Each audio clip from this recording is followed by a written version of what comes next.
Welcome to one of the most quietly transformative books ever written in the New Thought tradition. What you are about to hear is not simply a collection of ideas. It is a living map, drawn by a woman who had walked the territory herself and returned with something rare, absolute certainty that there is a power within every human being that, when understood and directed, can change everything. Florence Scovel Shinn was born in 1871 in Camden, New Jersey, into an old Philadelphia family of culture and refinement. She trained as an artist at the Philadelphia Academy of Fine Arts and spent years as a professional illustrator, bringing stories to life through images before she discovered that she had an even greater gift, the power to bring lives to life through words. She moved to New York City, where she began teaching metaphysics in her home. Her meetings drew people from every walk of life: seekers, skeptics, the desperate, and the curious. And they kept coming back, because Florence was different from any other teacher they had ever encountered. She was warm, direct, humorous, and completely unimpressed by formality. She spoke in plain language. She told stories. She laughed easily. And behind that easy manner was a woman of profound spiritual depth. In 1925, she self-published her first book, The Game of Life and How to Play It, a slim, electric little volume that spread quietly across the world like a quiet flame, finding its way into hands that needed it most, in places no publisher could have planned. Her later books, Your Word Is, Your Wand, and The Secret Door to Success, carry that same fire. The Power of the Spoken Word is the last of her works.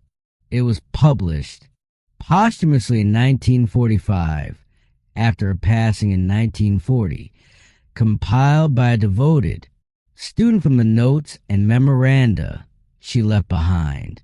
Emmett Fox, himself one of the great metaphysical teachers of the 20th century, wrote the foreword. He described Florence simply but beautifully. She was always herself, colloquial, friendly, informal, and humorous. She never sought to impress. And that, he said, was the secret of her power. In this book, Florence returns again and again to a single luminous truth, that the words we speak and the thoughts we hold are not neutral. They are charged. They are creative. They draw to us the very conditions they describe. And just as negative words build walls of lack and limitation around us, the right word, spoken with faith and feeling, can dissolve those walls entirely. She calls this the power of the spoken word, and she will show you, chapter by chapter, exactly how it works. So settle in, open your mind, and let these words do what they've always done. Meet you exactly where you are and point you towards something far greater. This is The Power of the Spoken Word by Florence Scovel Shinn. Weapons ye know not of. There is a statement that Florence Scovel Shinn returned to again and again throughout her life of teaching, a statement she had heard so deeply that it had become, for her, the foundation of all understanding about how life actually works. She would say, I have weapons ye know not of. I have ways ye know not of. I have channels ye know not of. Mysterious weapons, mysterious ways, mysterious channels. For the power that governs all things works in ways that the human mind cannot always follow, and was never meant to follow. And right there, she would tell you, is where most people run into trouble. The trouble with most people is that they want to know the way before they take the step. They want to see the channel before they trust it. They want to tell the infinite power within them exactly how their prayers should be answered, as a supreme intelligence needed there. Management, as if the creator of all that exists required a committee meeting before proceeding. Jesus Christ said something beautifully simple about this. He said, "When ye pray, believe ye have it." Not, "When ye pray, understand the mechanism completely." Not, "When ye pray, verify the channel first, and then proceed with moderate optimism." Simply believe ye have it. Florence loved to use the image of a child at Christmas. Think of a little boy who has asked for a drum. Does he lie awake at night calculating the probability of receiving it? Does he petition his parents daily with backup requests, just in case the drum falls through? Does he lie in his bed agonizing over whether the stores will have the right model, whether it will arrive on time, whether Santa knows the correct address? Of course not. He sleeps like a top. He wakes up bright and early, eyes wide, heart full, looking with wonder at what the day might hold. He expects it completely, not because he has figured out how it will come, but because he simply believes that it will. That is the consciousness Florence is pointing toward. The grown-up, she says, is a different story. A grown-up has spoken for a large sum of money. He cannot see any way it could possibly come. He worries about the timing. He rehearses worst-case scenarios at 3 a.m.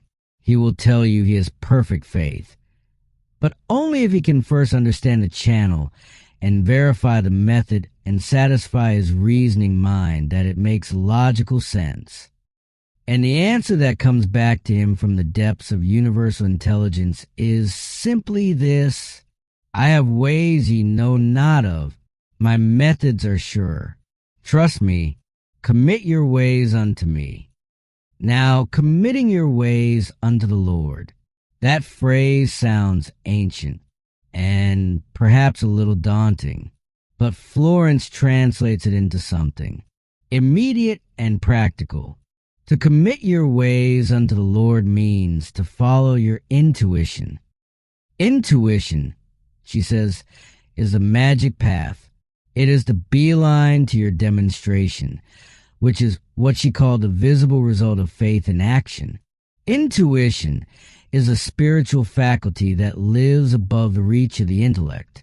It is a still small voice, the hunch, the gentle internal nudge that says, "This is the way, walk ye in it." She returned to intuition constantly throughout her teaching because she believed it was the most important and the most neglected dimension of spiritual development. It is divine guidance, she said. It is the God within, the eye that watches and never sleeps. The difficulty is that most people have spent their entire lives following the reasoning mind, that loud, methodical, cautious faculty that measures every step against past experience and known probability. People have established habits of thinking, rigid schedules of what is possible and what is not, timetables of how things should unfold, and then intuition whispers something that does not fit the schedule, and they dismiss it. Florence herself was a woman of exquisitely trained intuition, and she told her students that no lead was too small to follow.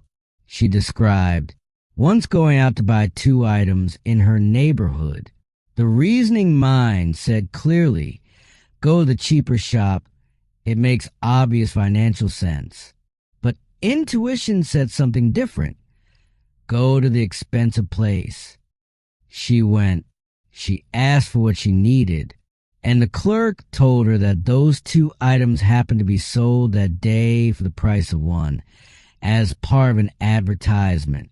She paid less at the expensive shop than she would have at the cheap one. The difference was perhaps 50 cents, but the lesson was priceless. Intuition always looks after our interests, even in small things, especially in small things, because the small things are where we practice, so that when the large things arrive, we are ready to trust without hesitation. There's a divine design to your life, Florence taught. A perfect idea of who you are and what your life can be, already held in the superconscious mind, the deep spiritual intelligence at the core of your being. Most people are far from expressing that design. They have spent years impressing the opposite on themselves. Images of lack, of old age, of limitation, of failure, and the subconscious, being pure power without direction, faithfully carries those images out into the world. But here's the good news. That process works in both directions. You can give the subconscious a new instruction. You can say, let me now express the divine idea in my mind, my body, and my affairs. And if you repeat that with sincerity and feeling, something begins to shift. New ideas arrive. New doors appear. The chemistry of your body begins to change. Your environment begins to reflect a new picture because you have changed the picture on the inside. This is what Florence means when she speaks of the King of Glory coming in, not a figure descending from the clouds, but the perfect ideas of the superconscious rushing into conscious awareness, flooding through the gates of your mind like light through a window that has finally been opened. Who is this King of Glory? The law, strong and mighty, the law mighty, in battle. And what battle? The battle against the army of the aliens. That is what Florence called the entrenched negative thought forms that have accumulated over a lifetime. The fixed belief that life is hard, that good things do not last, that your dreams are too large and your resources too small. Those thought forms have been sitting in consciousness for years, perhaps for decades, quietly defeating every fresh impulse toward a better life.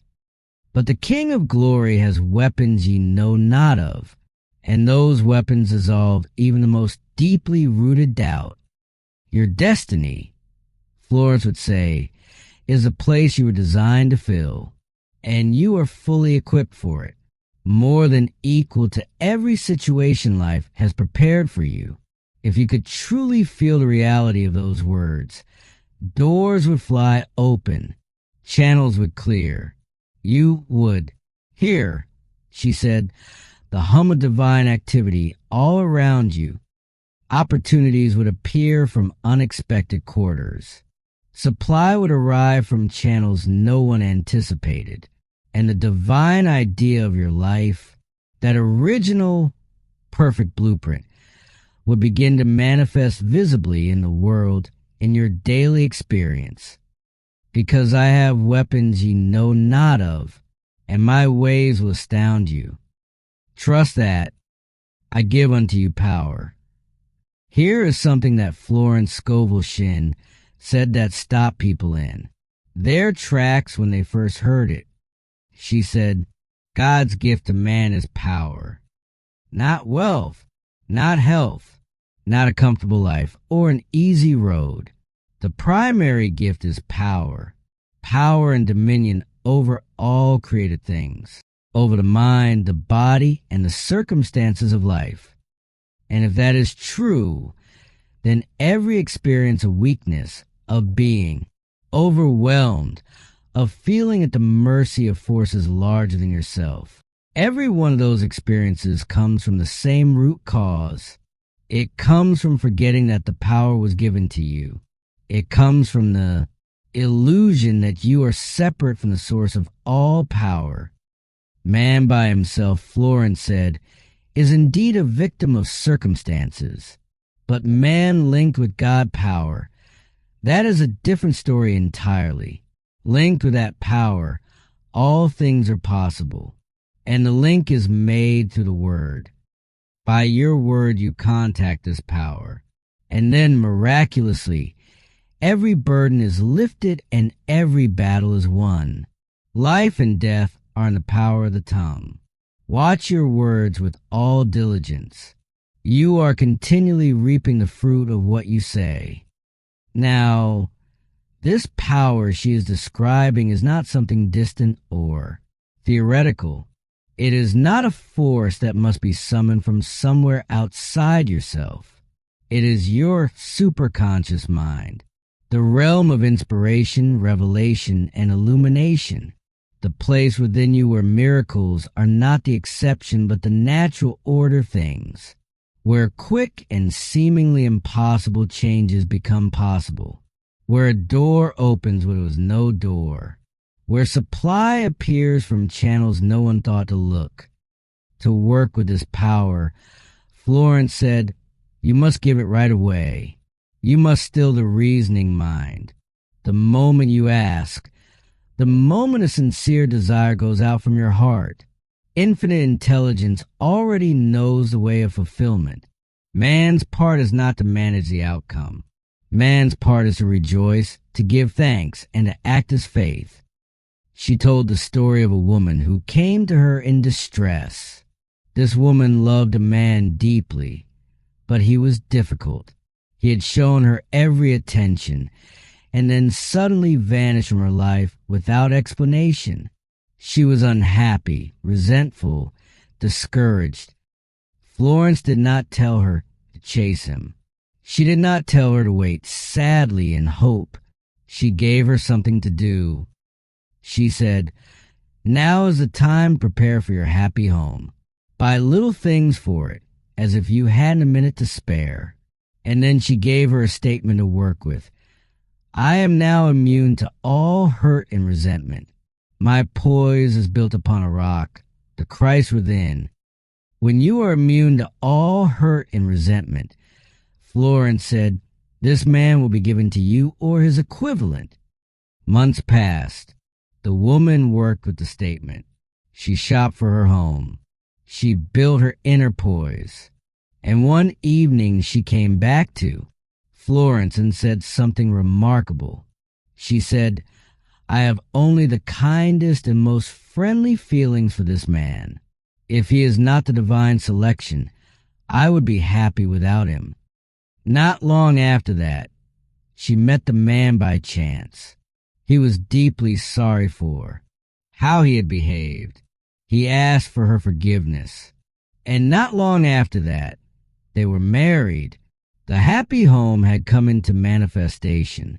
It had built itself, Florence said, around her act of faith. Your only enemies are within yourself.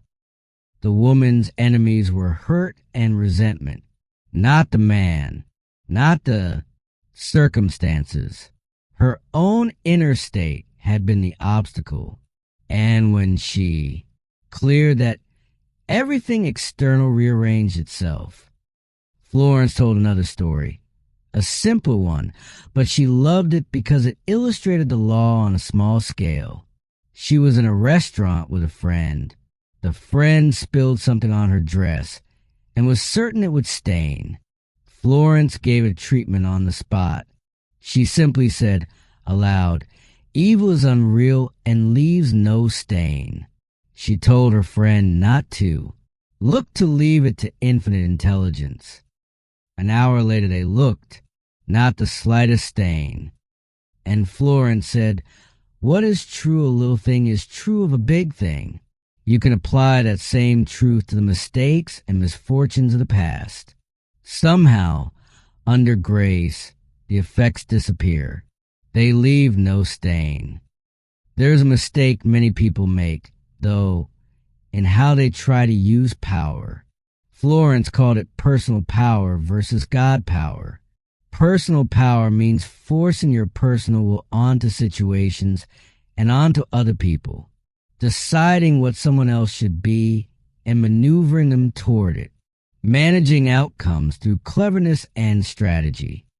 She told of a woman who decided her husband, a newspaper cartoonist, should cultivate his mind. She moved them to a college town and essentially insisted he attend university. He resisted at first, then grew to love it.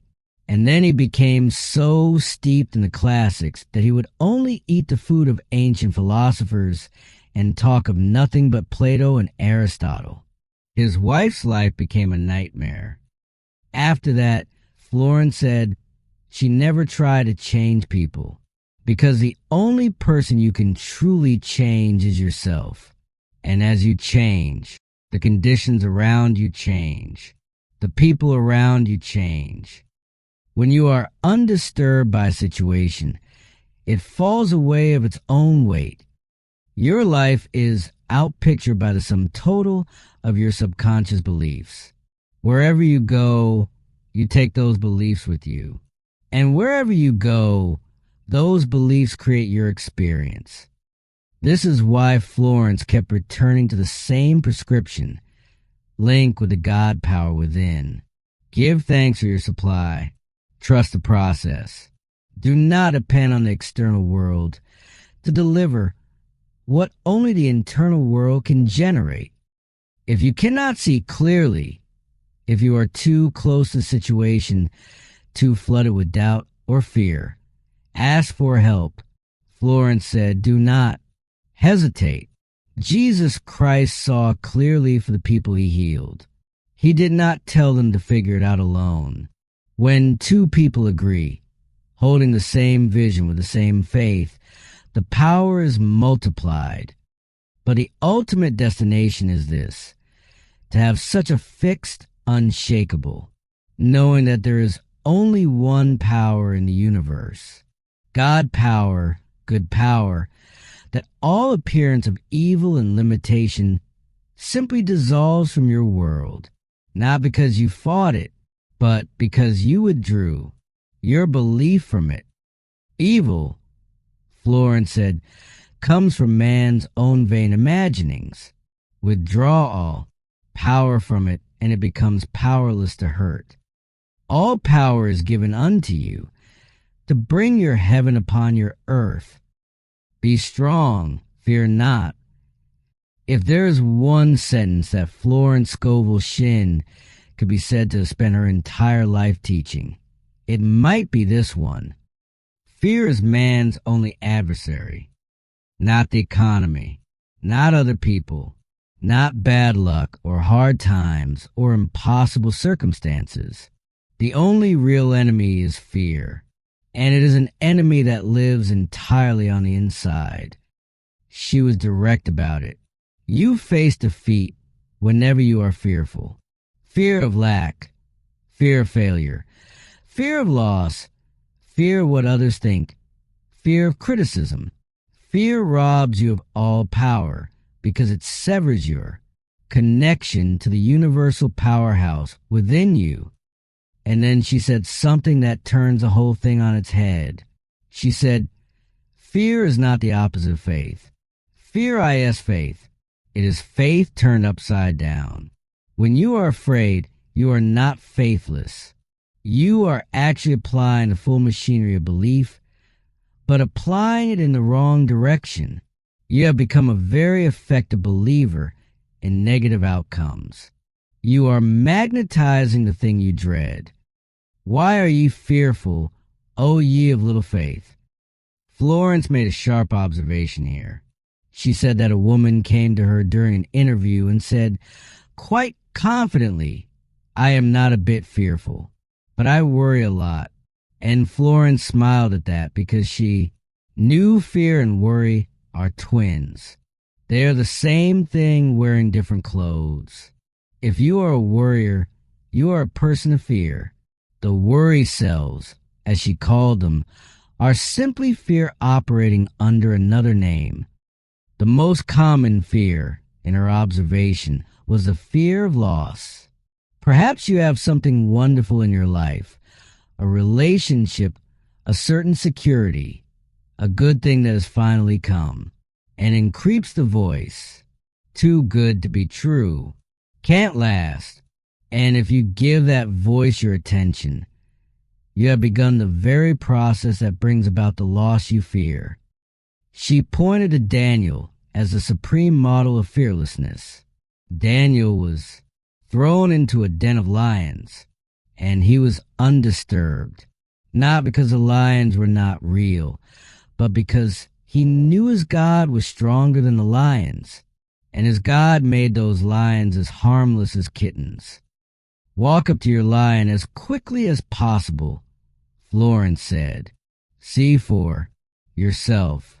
Perhaps all your life you have been running from a particular lion, and that running has made your life miserable. The lion draws his fierceness from your fear. His roar is in the tremors of your heart. Stand still like Daniel, and you too shall hear the rush of angels sent to take your part. Your only weapon against the lions is your word. Your word is your wand, filled with magic and power. You wave your wand over the lion and transmute him into a kitten, but the lion will remain a lion unless you walk up to him first. Moses said to his people in the wilderness, when Pharaoh's army was behind them and the sea was before them, "Fear ye not, stand still and see the salvation of the Lord. The enemy you have seen today, you shall see no more forever. The Lord shall fight for you, and ye shall hold your peace." What a magnificent arrangement. You hold your peace, you keep your poise, and the battle is won for you. This concept of standing still was something Florence took very seriously. People often asked her what it actually meant. Does it mean doing nothing at all? She was clear. Standing still means to keep your poise. It does not mean passive resignation. It means not rushing into panic, not forcing outcomes, not fighting the battle with your own limited strength. It means trusting the power and holding yourself in peace while it works. She said to a man who was tense and anxious, "Take it easy and see the salvation of the Lord." And he replied that those words alone had helped him enormously. Most people are trying too hard. They carry their burdens and fight their battles and are therefore always in turmoil and never get what Florence called a demonstration, the visible external result of inner faith. Now, the army of the aliens, this is what Florence called a negative thought forms that crowd and when we're trying to hold a positive vision. The alien thoughts chant, business is dull, money is scarce, you'll never make it, people don't appreciate you, it won't last. And Florence said, you must answer every one of those thoughts with a word of authority. The moment the alien voice says, business is dull and money is scarce, you say immediately, my supply comes from God and now appears like mushrooms overnight. There are no hard times in the kingdom. The moment the voice says, you are not appreciated, you answer, God appreciates me. Therefore, man appreciates me. Nothing can interfere with my divinely designed success. You keep this up, back and forth like a song, like the Katie did she mentions. Katie did, Katie didn't, Katie did, Katie didn't, until finally you win, because the truth must prevail. And eventually you star the alien thoughts out by withdrawing your attention. You stop feeding them with your focus and your fear. They dissolve. But then, when you are off your guard, they begin again. And you answer again. This is the spiritual practice. Not a one-time declaration, but a continuous, committed discipline. Florence spoke of the Adamic dream, the ancient story of Adam falling into a deep sleep after eating of the tree of illusion. In that sleep, he began imagining opposites, good and evil, health and sickness, plenty and lack, and the whole race has been dreaming that dream ever since, vainly imagining failure, loss, limitation, death. The message of the great teacher was to wake people up. Awake, thou that sleepeth, to bring them back into the garden of Eden consciousness, That fourth dimensional awareness where desire is met before it is fully voiced, where supply is always equal to demand, where there is no lack because there is no belief in it. Whereas I was blind, now I can see. Perhaps you were blind to your good, blind to your opportunities, blind to your intuitive leads, mistaking friends for enemies, obstacles for endings. When you are wide awake to your good, you know that there are no enemies. Every person in every situation has been utilized for your good. Hindrances become stepping stones. Obstacles become the very things that redirect you towards something better. One with God power, you become invincible. God's invincible power sweeps all before it. I ride the waves into my promised land. Whereas I was blind, now I can see my right work, my perfect self-expression, the divine plan of my life. Whereas I was blind, now I can see clearly that God's power is the only power and God's plan is the only plan. Be strong. Fear not. The glory of the Lord. Glory. Florence went to the dictionary for this word because she wanted to be precise.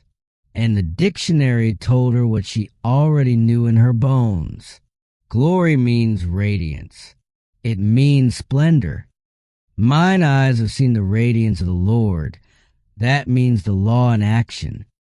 We cannot see God directly, she said, because God is principle, is power, is the supreme intelligence within us.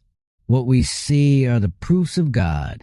We see the evidence, the results, the demonstrations, and those demonstrations are the glory. Prove thou me, said the Lord of hosts. Open the windows of heaven and pour you out a blessing so great there is not room enough to receive it. We prove God by directing God power and trusting it to do the work. Every time we get a demonstration, we have proved God. Every time something that seemed impossible becomes possible, we have witnessed the glory. But here is the catch. If you have not been receiving the desires of your heart, Florence said, you have been asking amiss. You have not been praying aright. And she was very specific about what that means. You receive your answer in the same way you sent out your request. If your desire was dreary, wrapped in resentment, or spoken from a place of desperation, the answer will arrive drearily or not at all. If your desire was impatient, it was forced and urgent and flavored with anxiety, it will be long delayed or arrive in a distorted form. She gave a striking illustration of this. A woman in poor surroundings, resenting her lack and limitation, said with great feeling, I want to live in a big, beautiful house. Sooner or later, she found herself living in a big, beautiful house, but as a caretaker, in the basement, surrounded by the opulence, but having no share in it. Her desire had arrived exactly as she sent it out, tinged with resentment, devoid of joy. So ask with praise and thanksgiving, Florence said. Ask from a vibration of gratitude and wonder. Then you will see the glory of the law in action. All life is vibration. You combine with what you notice. You attract what you vibrate to. If you are vibrating to injustice and resentment, you will meet injustice and resentment at every step. You will think the world is against you.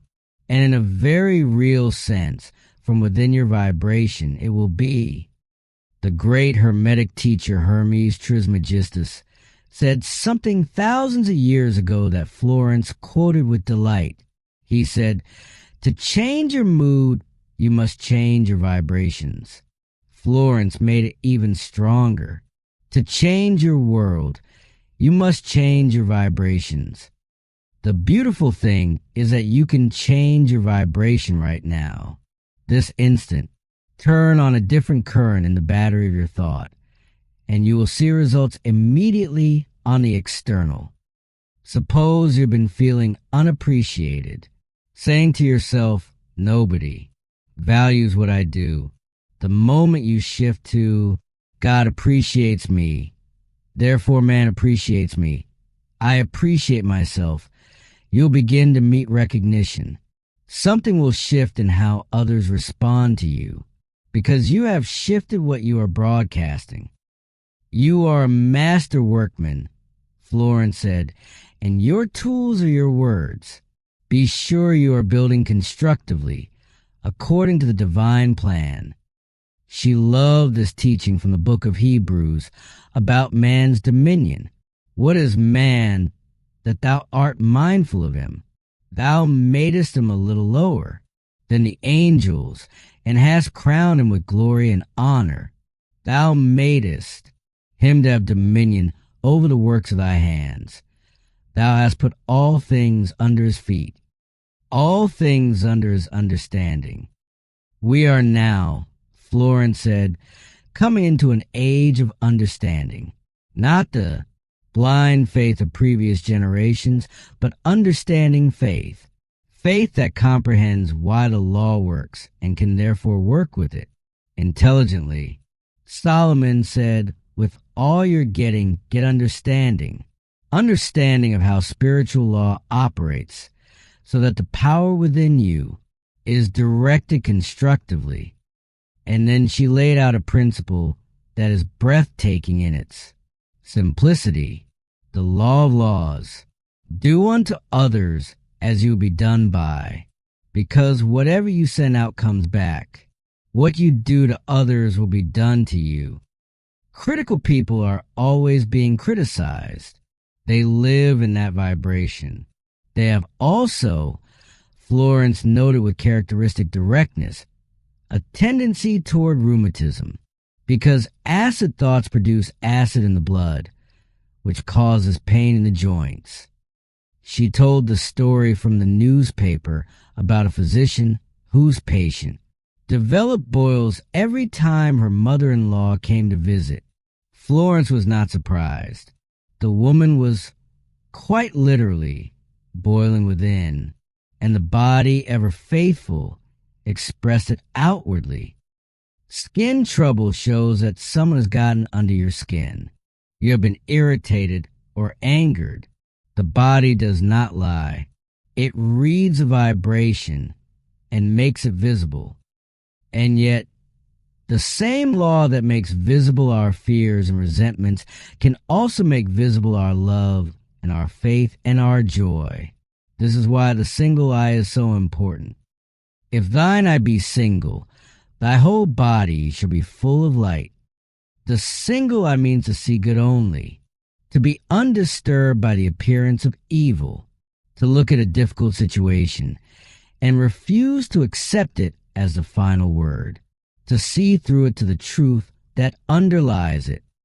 Florence pointed to the law of indifference as one of the most profound spiritual teachings she knew, not the indifference of apathy, but the deep inner calm that refuses to be moved by appearances. Jesus Christ embodied this. None of these things move me, he said. None of these things disturb me. The outer world of sensation has no power over the action of the mind that has found its center in God. Selfishness and personal will bring defeat and failure. Unless the Lord builds a house, they labor in vain who build it. The imaging faculty is a creative faculty, and a mind running wild with fear pictures will produce those pictures in the outer world just as surely as a calm, faith-filled mind produces its visions of good. With the single eye, man sees only the truth. He sees through evil and knows that out of it comes good. He transmutes injustice into justice. He disarms his seeming enemies by sending goodwill. He is backed by unnumbered hosts of power. Now is the appointed time. Today is the day of salvation.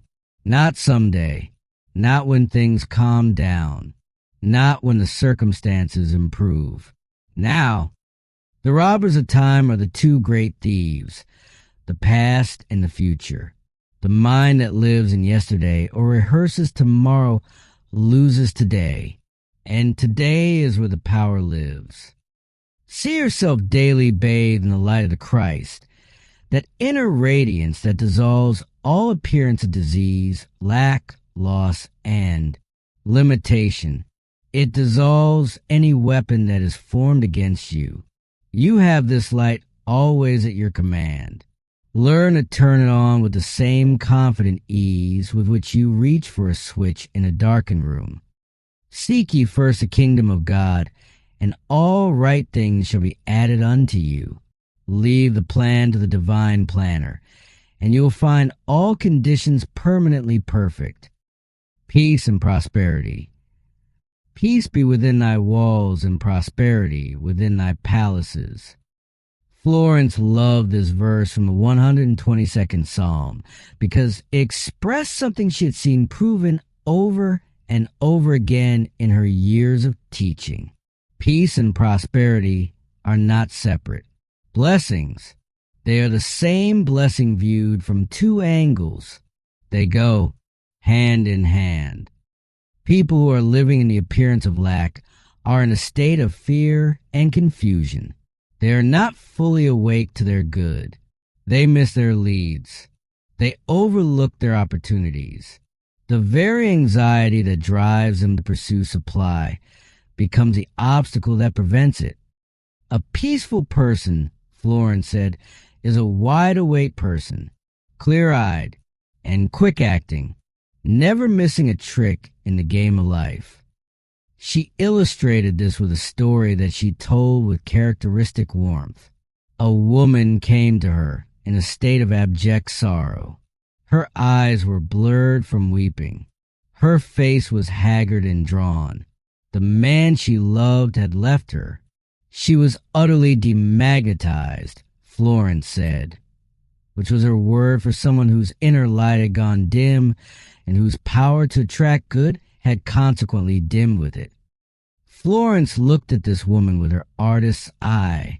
She noticed the shape of her face, large eyes, wide apart, a delicate pointed chin, and she thought quietly to herself, this face has the modeling of a Botticelli. She spoke the word for her. She gave her the game of life. And a week or two later, in walked a very dashing person. Bright eyes, pretty face, an air of ease and joy. And Florence thought, this face has the modeling of a Botticelli.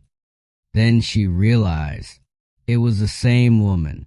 Peace had come in, and it had transformed her visibly. Your walls are your consciousness, Florence said. Peace be within your consciousness. That is the territory that actually matters. The outer walls, the outer conditions, they are simply reflections of what is happening within. Jesus Christ said, come unto me all ye that are weary and heavy laden, and I will give you rest. He was not speaking of a physical location.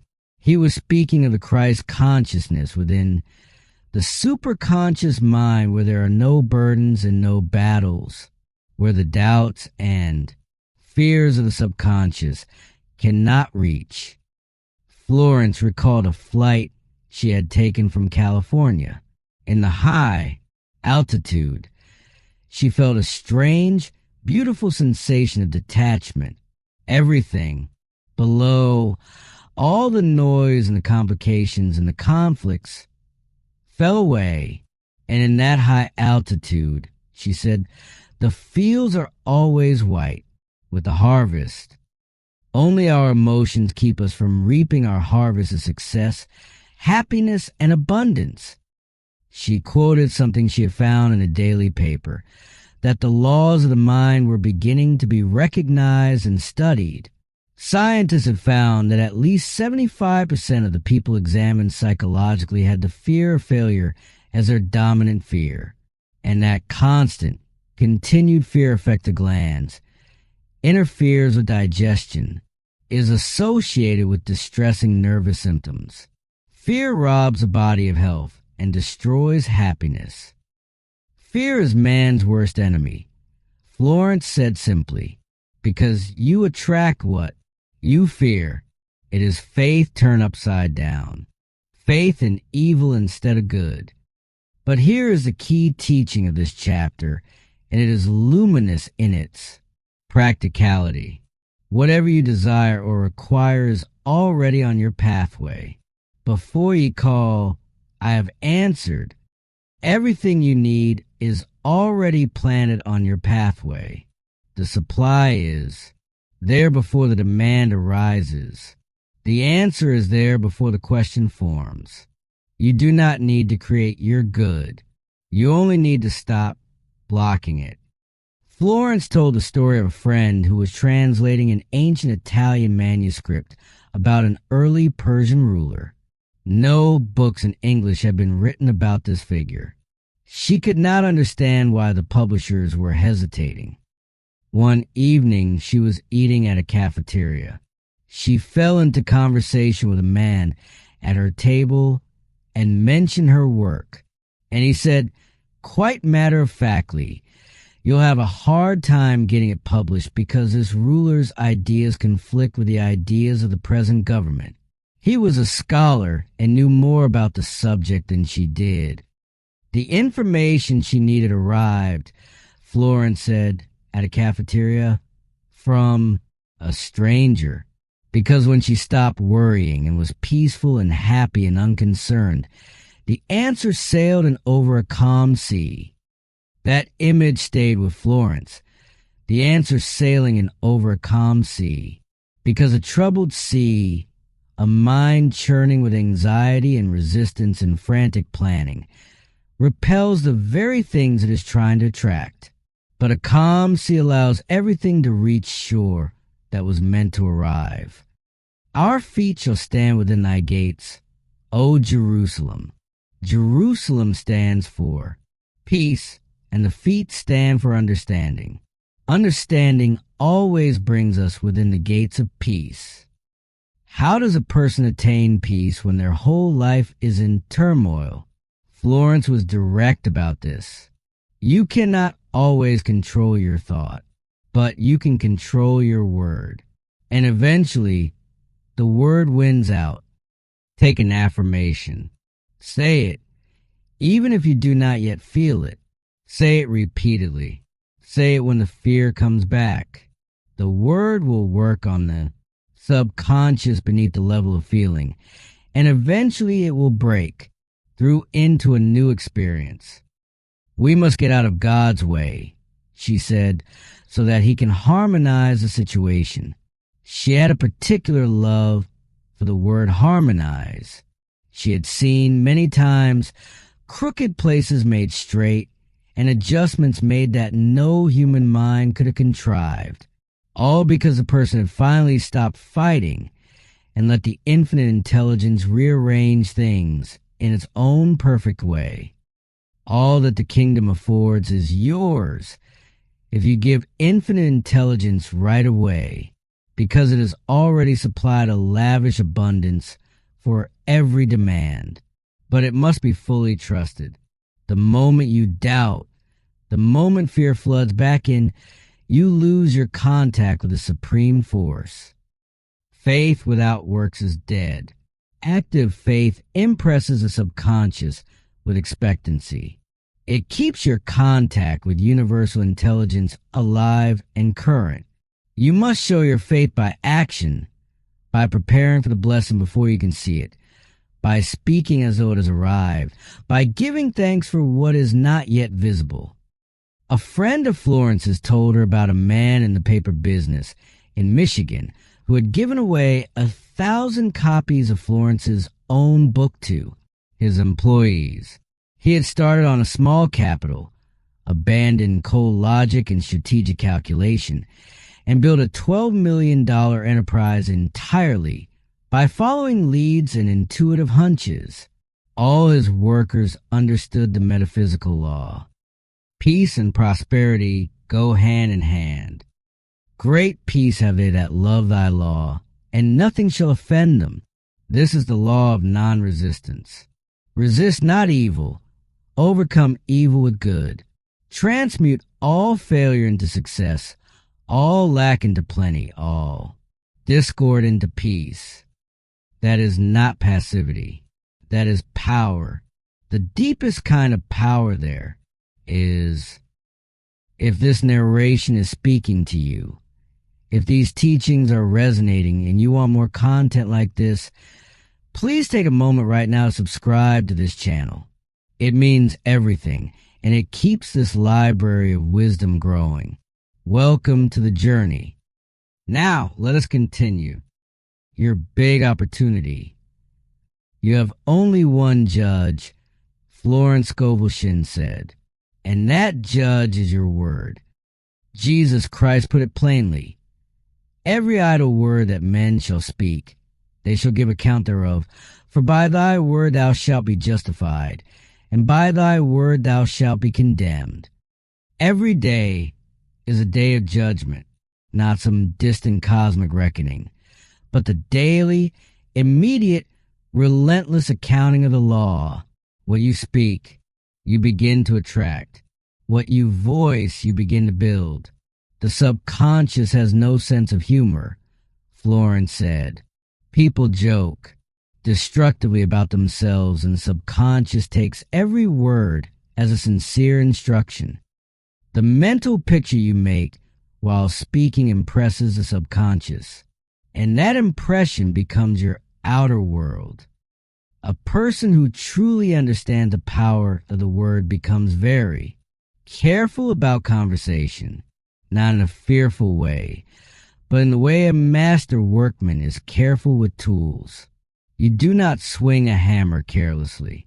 You do not speak carelessly either once you know what words are actually doing. People make their worst mistakes by speaking when they are angry or resentful, Florence observed, because there is so much ill feeling back of those words. And the greater the emotional charge, the deeper the impression. An angry, resentful declaration goes in very deep. Owing to the vibratory power of words, what you voice, you begin to attract. People who continually speak of disease attract disease. People who talk endlessly about their troubles accumulate more trouble. People who rehearse their grievances collect more grievances. Not because life is cruel, but because the law is utterly consistent. Most people, Florence said, are speaking destructively from morning until night. They have formed habits of criticism, condemnation, and complaint. They wear their friends out. They are, literally, talking themselves into a flock of troubles. Now that we know the power of the word, she said, why not take advantage of it? We take advantage of the radio, the telephone, the airplane. We have harnessed electricity and steam and the movement of the stars. But in our conversation, she said, wryly, we live with the mound builders. Science and religion are now coming together. Science is discovering the power within the atom. Metaphysics teaches the power within thoughts and words. We are dealing with dynamite. Florence said, when we deal with words, the dynamite of creation itself. She told a friend who had been seriously ill. The doctor said chronic bronchitis, on the verge of pneumonia. Weeks passed with no improvement. Then one morning, the friend telephoned Florence and said, please speak the word and get me out of this.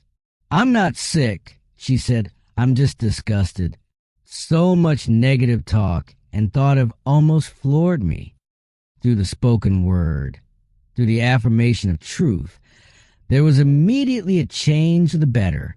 The woman had a strong hunch to go out, was told it would be dangerous, but followed the divine guidance anyway.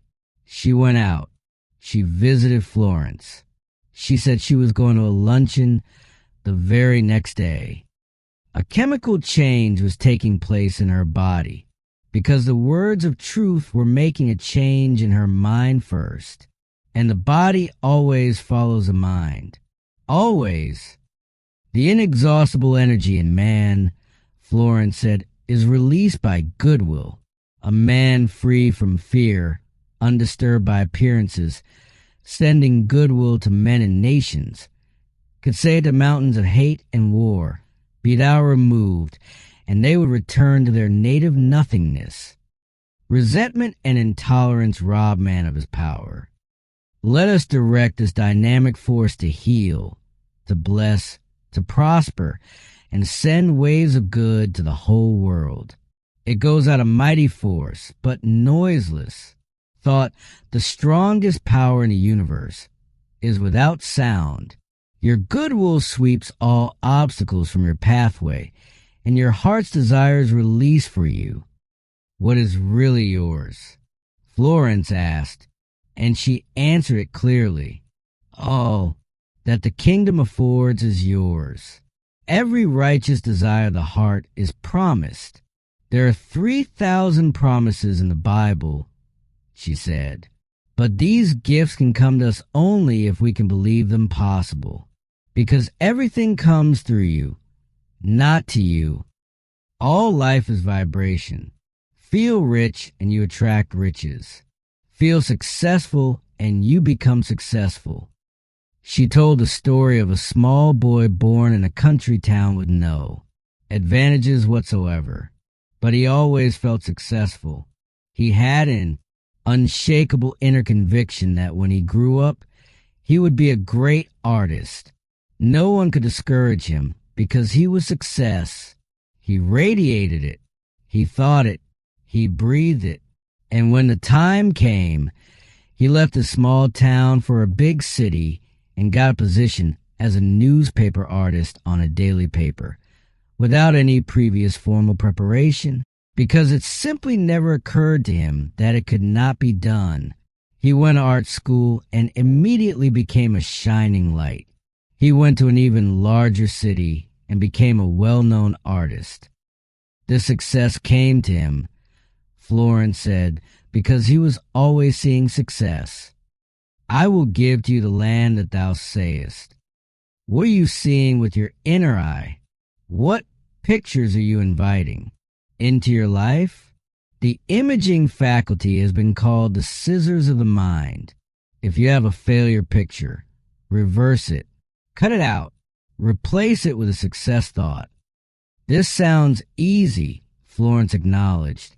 But when a failure thought has become a habit, it takes eternal vigilance to dislodge it. That is when a powerful affirmation is most necessary. You may not be able to control the thought, but you can control the word, and the word will eventually impress the subconscious and win out. If you are in a negative state of mind, take this statement. I look with wonder at that which is before me. It creates an expectancy of something wonderful, and something wonderful will come. Cultivate the feeling that miracles and wonders are coming past. Cultivate a success expectancy. Very few people bring into life what is rightfully theirs, Florence observed. They live on the outskirts of their heart's desire. It always seems too good to be true.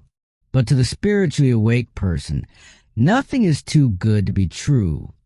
She described the contrast starkly by visiting, in her imagination, a hair salon where the conversation was entirely about illness, operations, declining health, and misfortune.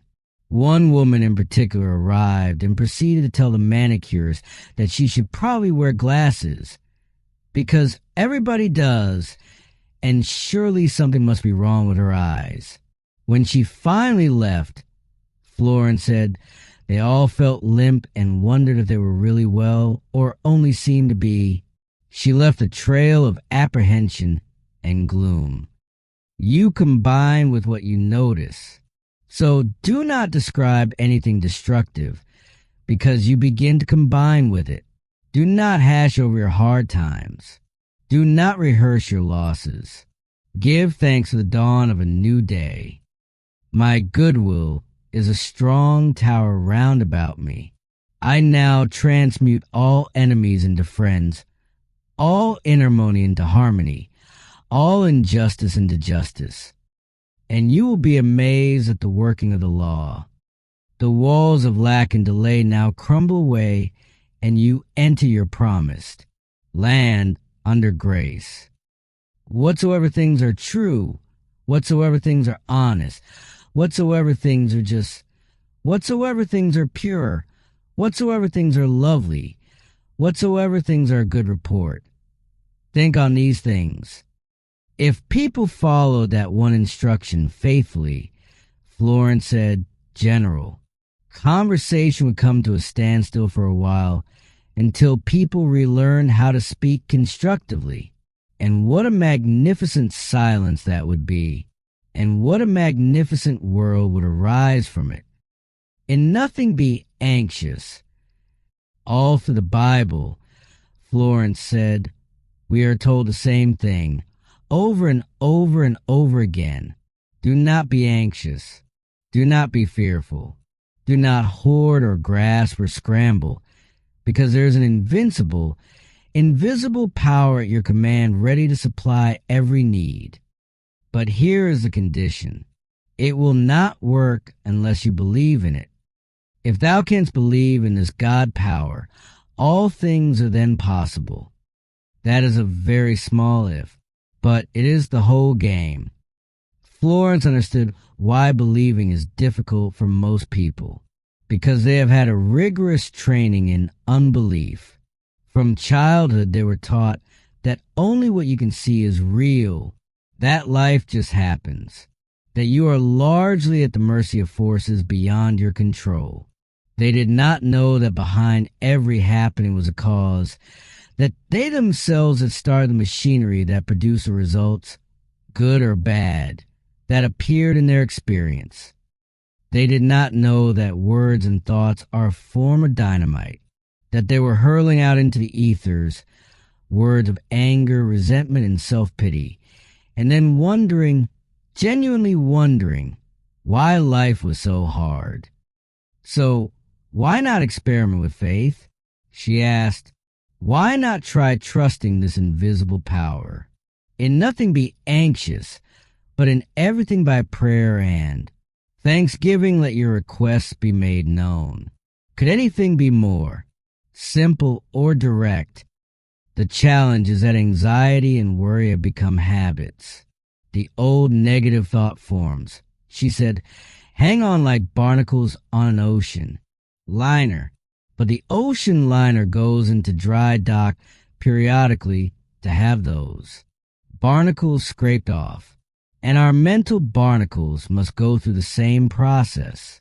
The dry dock is a significant life situation, the kind that forces us to abandon what is no longer working and find a new way through. She told the story of a woman who had been a coward all her life about finances. She worried constantly about money. She came into the truth, recognized what she'd been doing to herself, and made what Florence called a giant swing into faith. She began to trust God rather than the external world for her supply. She followed her intuitive leads about spending. If any of her clothes made her feel poor, she discarded them immediately and replaced them with something that made her feel abundant. She had very little money, but she gave 1/10 of it, a tithe, to good works. She was winding herself up, Florence said, into a new vibration. Very soon, things began to change on the external. A woman left her $1,000, a woman on whom she had no particular claim. A few months later, another 1,000 came in. Then a major door opened for her supply, and many thousands poured through. She had tapped her invisible supply from the bank of the universal. She had looked to God only for her supply, and then the channels opened. Man is an instrument. Florence said, for infinite intelligence to work through, and it will express through him as success, happiness, abundance, health, and perfect self-expression, unless fear and anxiety make a short circuit. She loved the example of circus performers, because if you want to see fearless faith in action, she said, go to the circus. Those people perform seemingly impossible feats because they think they can. They see themselves doing it. They have built the image of the act so vividly in their minds that when the moment comes, the body knows what to do. Faith means that you can see yourself receiving all the things that you desire. I will give to you the land that thou sayest. You can never do a thing you cannot see yourself doing. You can never fill a place you cannot see yourself filling. But Florence was careful here. She was not talking about visualizing in the ordinary mental sense, forming pictures on command. She was talking about something deeper, a spiritual realization, a feeling that you are already there, a vibrational alignment with the thing you desire, being in its frequency. She told the wonderful story of a great football player, an athlete, who did all his training in a hammock. His trainer came to him in despair one day and found him lying in the sun, apparently doing nothing. The trainer, nearly in tears, begged him to get up and do something. The athlete opened one eye and said, I was just thinking about that. I was going to send for you. He asked the trainer to mark off 25 feet on the ground. The trainer did so, and the athlete looked at the marks for a few seconds, then closed his eyes again. The trainer asked, What in the world are you doing? And the athlete replied simply, I'm practicing the broad jump. He was seeing himself do it, feeling himself do it, training in the hammock, and he was the greatest all-round athlete in the world. Without the vision, my people perish, Florence said. In lack and limitation, you may work very hard on the external and accomplish nothing if you have no clear inner vision of where you are going. James J. Hill, who built the Great Northern Railroad, said that before a single rail was laid, he heard with his inner ear the rumble of the trains and the whistle of the engines. His vision was so vivid, so complete, so possessing, that everything else was simply a matter of following through on what was already real inside him. Henry Ford spoke of his mother-in-law with great appreciation. What he valued most about her, he said, was that she believed in him. When two of you agree, it shall be done. If you believe in yourself, others will believe in you. As you establish the vibration of assurance, the whole world shifts in response. Intuitive people know this. Every move made under divine guidance puts you in your right place at the right time, but it takes courage. It takes what Florence called the spirit of a Viking, willing to sail in unknown seas. Claude Bragdon, the architect and mystic, wrote something that Florence often quoted: to live intuitively is to live fourth-dimensionally. The magic path leads you out of all bondage. It is invaluable in business, in relationships, in every domain of life. Never submit a hunch to someone on the reasoning plane, Florence warned. Those who are still in the logic of the intellect will always find reasons why the intuitive lead makes no sense. But those who have ears to hear their intuitive leads and who give them instant obedience find themselves in an entirely different kind of life. Whatsoever thou wilt ask of God, God will give it thee. But if we have not received all the blessings of life, we have neglected to ask, or we have asked amiss. We must study this law and use it from every angle, and we must keep the machinery of asking and receiving in good working order. Active faith and expectancy are the lubricants. When ye pray, believe ye have it. In nothing be anxious. Stand still and see the salvation of the Lord. Do not limit the Holy One of Israel. Realization is manifestation. Pray with praise and thanksgiving, not from a place of bossing the infinite around. Florence smiled at the woman who told her she had just had a good talk with God and told him exactly what he ought to do about it. God is not someone we can bully into compliance. We are the channels. The power must be given right away. Its way, not ours. The moment you make your demand, infinite intelligence knows the way of fulfillment. If you decide how your prayer shall be answered, you have blocked the divinely designed channel. And then you say, my prayers are never answered. But the truth is, you answered them yourself. With a wall. We must know that linked with God power, nothing can defeat us. God's ways are ingenious. His methods are sure. Clear vision is like a man with a compass. He knows where he is going. Let intuition be your compass. It will always get you out of the woods. Even without a visible path, intuition will find the way.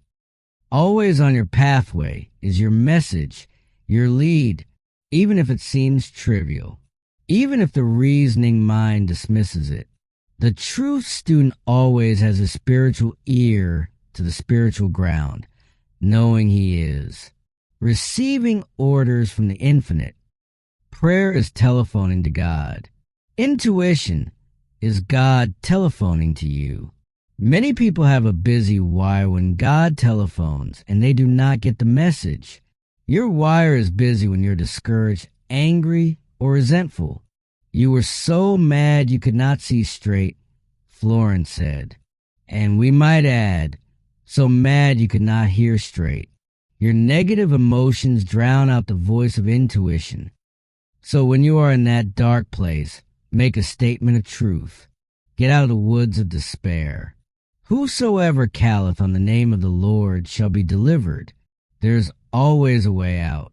Reveal to me the way. Stop planning, plotting, and scheming. Let infinite intelligence solve the problem in its own way. God power is subtle, silent, and irresistible. It levels mountains and fills in valleys, and knows no defeat. Our part is to prepare for the blessing and follow the lead. We now give infinite intelligence right away. Fearlessness. Florence came back to fear in this chapter the way a great teacher returns to the central theme of a lifetime, with new depth, new stories, new angles of light. Why are ye fearful, O ye of little faith? That question rang through the centuries, she said. Jesus Christ asked it then, and the infinite intelligence within each person asks it still. Linked with God power, man is invincible. Linked with fear, man is defeated before he begins. She turned to the story of Jehoshaphat, a king who found himself seemingly outnumbered by an enormous enemy army. His situation looked hopeless by every external measure, and yet the voice of the infinite came to him and said, Be not afraid or dismayed by reason of this, great multitude, for the battle is not yours but God's. You will not even need to fight this battle. Set yourselves, stand ye still, and see the salvation of the Lord. And then Jehoshaphat did something extraordinary. He appointed singers to go out before the army, not soldiers with weapons. Singers, praising the beauty of holiness, saying, Praise the Lord, for his mercy endureth forever. When they came toward the watchtower in the wilderness and looked toward the multitude, the enemy had destroyed itself. There was nothing to fight. The battle was already over. Florence said, The Bible is talking about states of consciousness. Your enemies are your doubts and fears, your criticisms and your resentments. Every negative thought is an enemy. You may feel outnumbered by adverse appearances, but be not afraid or dismayed, for the battle is not yours but God's. As Jehoshaphat advanced, he made an affirmation. He said nothing about the enemy. He said nothing about his own lack of strength. He gave the Lord his full attention. And when he sang in praise, the adversaries were smitten. When you make your statements of truth, your enemy thoughts are vanquished and dissolved. And when they're dissolved, all adverse appearances disappear with them. The watchtower in the wilderness, that is your high state of consciousness, your fearless faith, your place of safety. There you rise above all adverse conditions, and God's battle is won. And when Jehoshaphat and his people came to take the spoils of the enemy, they found among them both riches and precious jewels, more than they could carry away. They spent 3 days gathering the wealth. That is the spiritual principle in action. When you let God fight the battle for you, great blessings come out of every adverse situation. For thy God will turn the curse into a blessing, for the Lord thy God loveth thee. The ingenuity of the Spirit, Florence said, is amazing. It is pure intelligence, and it brooks no interference with its plans. It is very difficult for most people to stand still, to keep their poise, and let infinite intelligence run the situation. People like to rush in and manage things. They want to fight. They want to control. And fighting from fear always brings defeat. But you are not told to run away from the situation. You are told to walk up fearlessly and face the lion on your pathway. And the lion turns into an Airedale.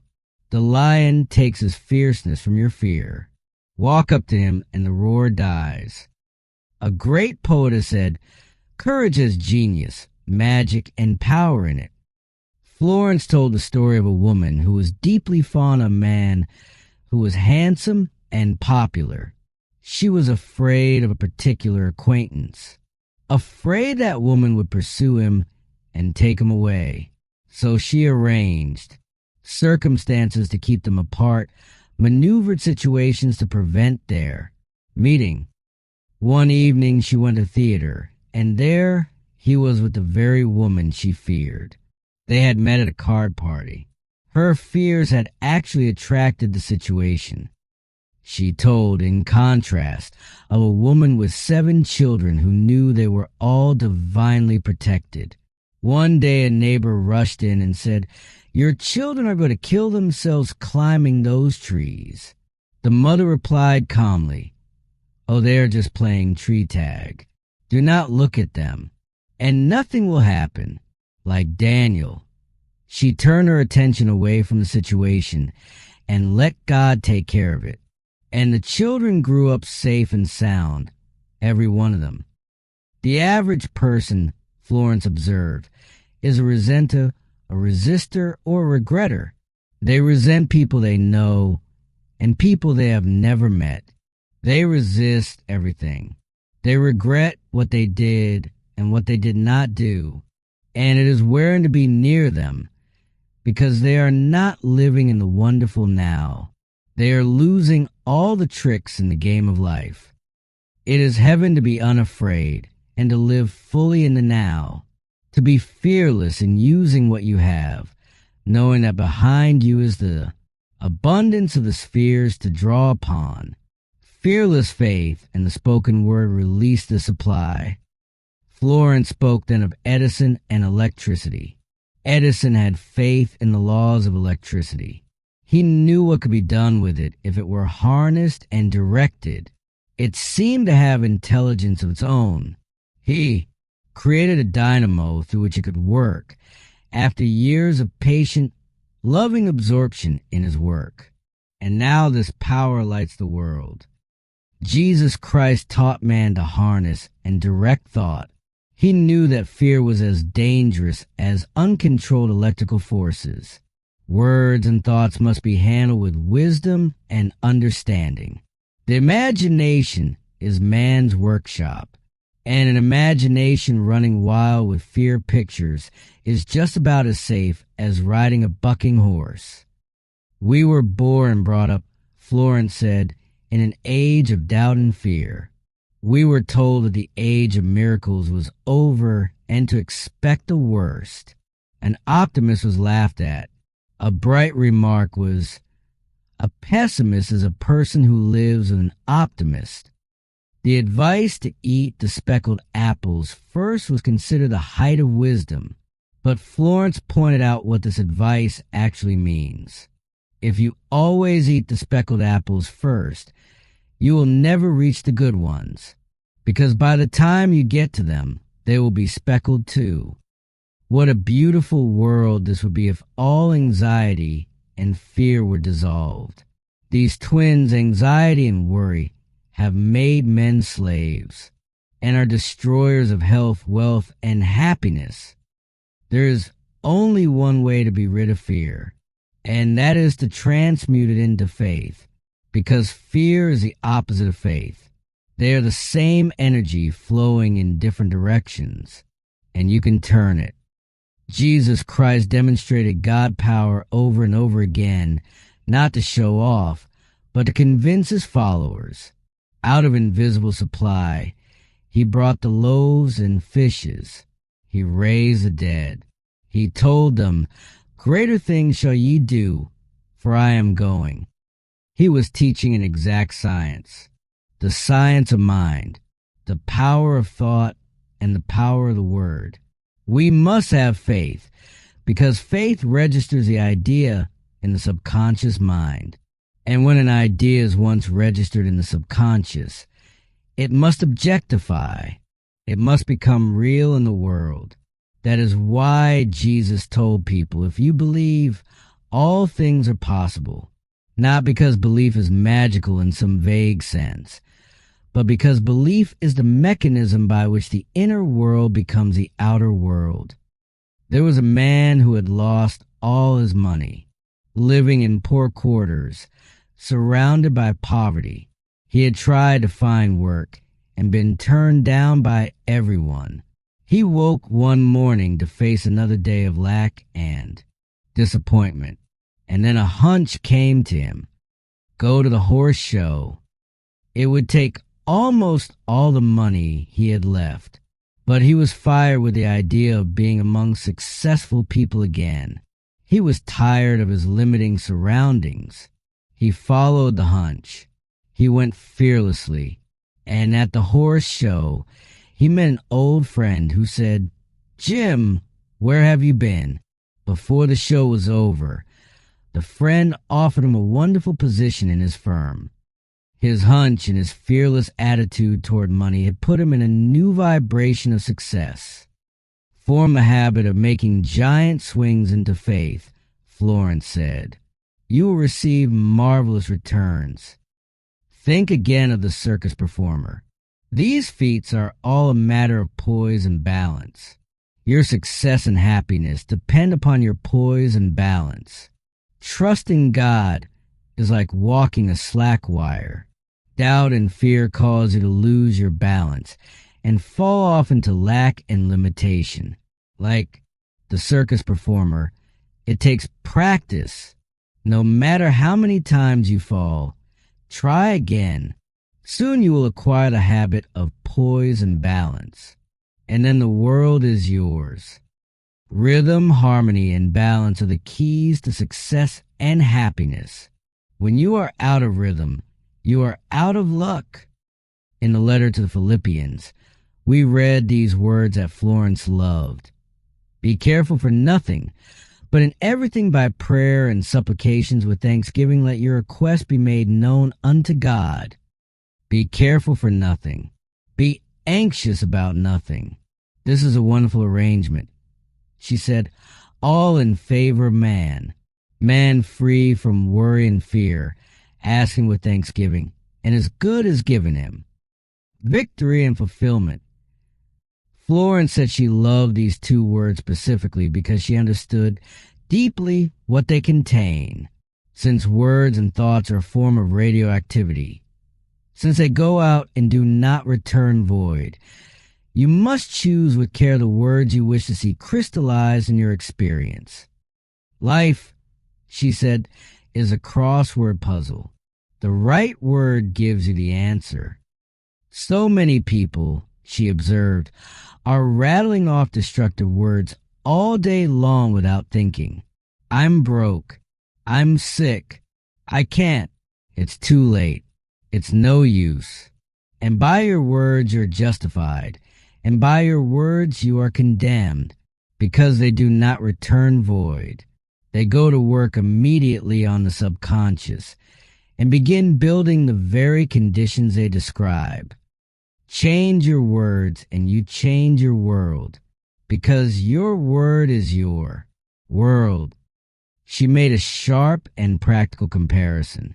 People are now very calorie conscious. She observed, they will discipline themselves strictly in what they eat, dry toast instead of beefsteak, fruit instead of pie, because they are working for a result they care about. They count their calories with great diligence. Why not try a diet of the right words? You are literally eating your words. That is the value of the affirmation. You are deliberately building a constructive idea in your consciousness. You are giving the subconscious new food, new material to work with, and the subconscious, utterly faithful to its instructions, begins to build a new world. Your consciousness may be crowded and jammed with destructive ideas. Ideas you received in childhood. Ideas the world gave you. Perhaps you were taught as a child that life was hard, happiness fleeting, and the world cold and unfriendly. Those ideas were impressed upon your subconscious, and you found the world to be exactly as predicted.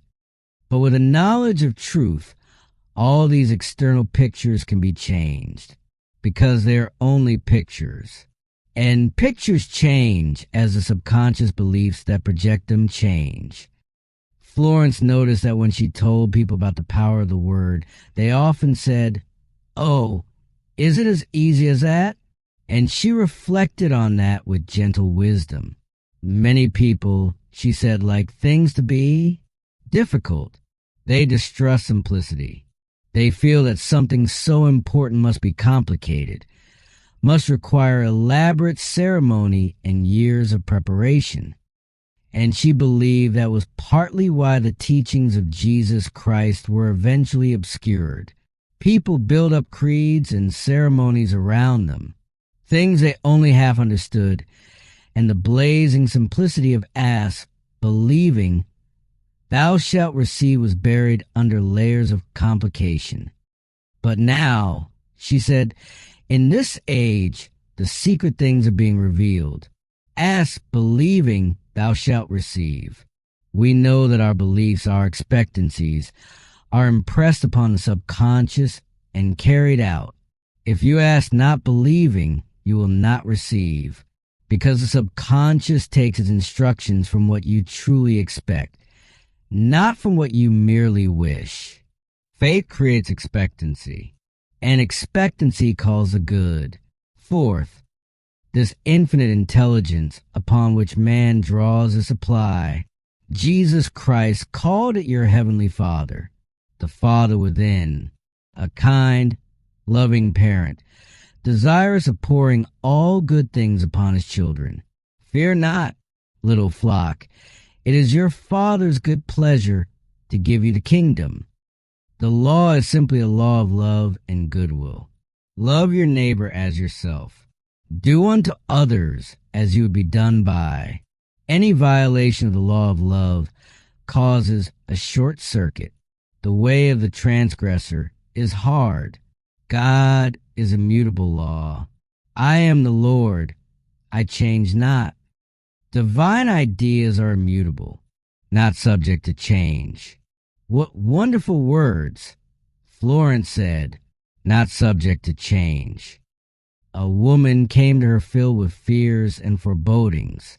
She said that for years she had been pursued by the dread that even if she received the desire of her heart, something would happen to spoil it. A beautiful thing would arrive and then be taken away. Florence gave her this statement. The divine plan of your life is a perfect idea and divine mind, incorruptible and indestructible, and cannot be spoiled in any way. A great load was lifted from the woman's consciousness. For the first time in years, she felt joy. She felt freedom. And Florence said, know the truth, and the truth gives you a sense of freedom. And soon after that comes the actual freedom in the external world. This supreme intelligence awaits man's direction. It must have right of way. It must not be limited. Divine activity in the body brings health. There is only one disease, Florence said with characteristic precision, congestion, and only one cure, circulation. Congestion and stagnation are the same thing. People say they have gotten into a rut. A new idea will take them out of the rut. We must get out of the rut of negative thinking. The word enthusiasm, she noted from the dictionary, means to be inspired or possessed by a god. Enthusiasm is divine fire, and it kindles enthusiasm in others. To be a good salesman, you must be enthusiastic about what you are selling. If you are bored with your own business, the fires go out, and no one else will be interested either. A woman came to Florence for success in her shop. She said, I have a shop, but it is usually empty. I do not bother to open it until late in the day. What is the use? Florence replied, there's indeed no use, so long as you feel that way. You are keeping people away. Become enthusiastic over what you have to sell. Be enthusiastic about yourself. Be enthusiastic about the God power within you. Get up early and open your shop and be ready for the crowd. By the time Florence finished, the woman was wound up with divine expectancy. She went to her shop as early as possible, and people were waiting outside. They poured in all day. People often came to Florence and said, treat my business. And she always said, no, I will treat you because you are your business. Your quality of thought penetrates every article for sale, every condition connected with it, every interaction that occurs within those walls.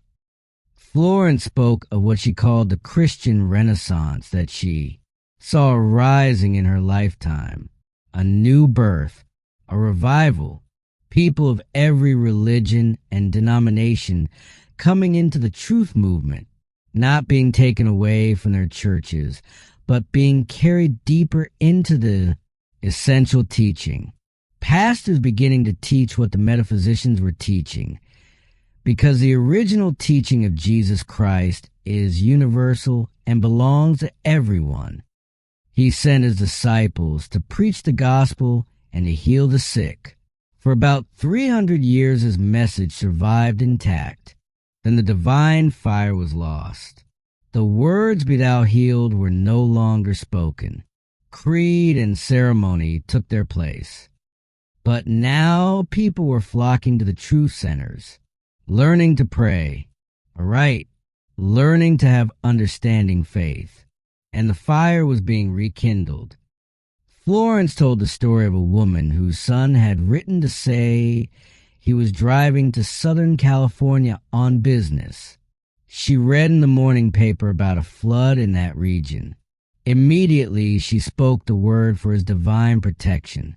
She had a strong feeling of security. She knew he was being protected. Not long after, she heard from him. Business had interfered with his departure, and he had been delayed. If he had left when he planned, he would have been in the flood district. We become divinely about our answered prayers, Florence said. We call them demonstrations. And each demonstration is a proof, a living proof, that the truth works, that we have been set free from some limitation. Lift up your heads, O ye gates, and be lifted up ye everlasting doors, and the King of glory shall come in. Who is this King of glory? The Lord strong and mighty, the Lord mighty in battle. The gates and doors are your consciousness. As you are lifted up in awareness, as you rise into the superconscious, the God within, the of glory comes in, and this King of glory lifts your burdens, fights your battles, and solves your problems. The average person has a difficult time letting the King of glory in. Doubt, fear, and apprehension keep the doors locked against your good. Florence told a student who had been invited to a gathering of dear old friends, and it was important for her to be there. She was so anxious to go that she kept saying to herself, "Oh, I hope nothing happens to interfere."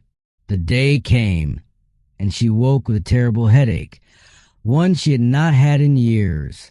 Her doubts and fears had attracted exactly the interference she had been fearing. She called Florence. Florence spoke the word. The woman prepared anyway. She cleaned her jewelry, laid out her dress, attended to every detail, though she felt scarcely able to move. Late in the afternoon, she said she felt a peculiar sensation, as of a fog lifting in her consciousness, and she was perfectly well. She went to the gathering and had a wonderful time. Florence noted that the healing might have come sooner had the woman not said, "I want to be well by tonight." By naming the hour, she had limited the healing to that hour, and by her word she was justified. And by her word, she set her own timeline. And so we come full circle. Your word is your world. With divine enthusiasm, I bless what I have and look with wonder at its increase. Jesus Christ aroused the enthusiasm of the multitudes by performing miracles. A great multitude followed him because they saw what was possible. They felt the fire. They could not look away. With him, all things were possible, for he knew that he and the Father were one. And he knew it for you too. And so we reach the end of the power of the spoken word. But perhaps we are also, in a very real sense, at a beginning. Florence Scovel Shinn spent her life in service to one idea, one shining, unshakable idea, that the words we speak, the thoughts we hold, the images we carry in imagination, these are not decorations on the surface of life. They are the generators of life. They are the cause behind the conditions. They are the invisible machinery from which all visible experience is built. And if that is true, if you truly believe it for even one full day, everything would change. Not because the outer world would be magically rearranged by wishing, but because you yourself would be different. The way you listen to your intuition would be different. The way you spoke in moments of difficulty would be different. The way you held your vision in the face of appearances would be different. The way you stepped forward when everything looked dark would be different. Florence was fond of the word demonstration. She used it to mean the visible proof of an invisible truth, the moment when what you held in faith becomes real in the world.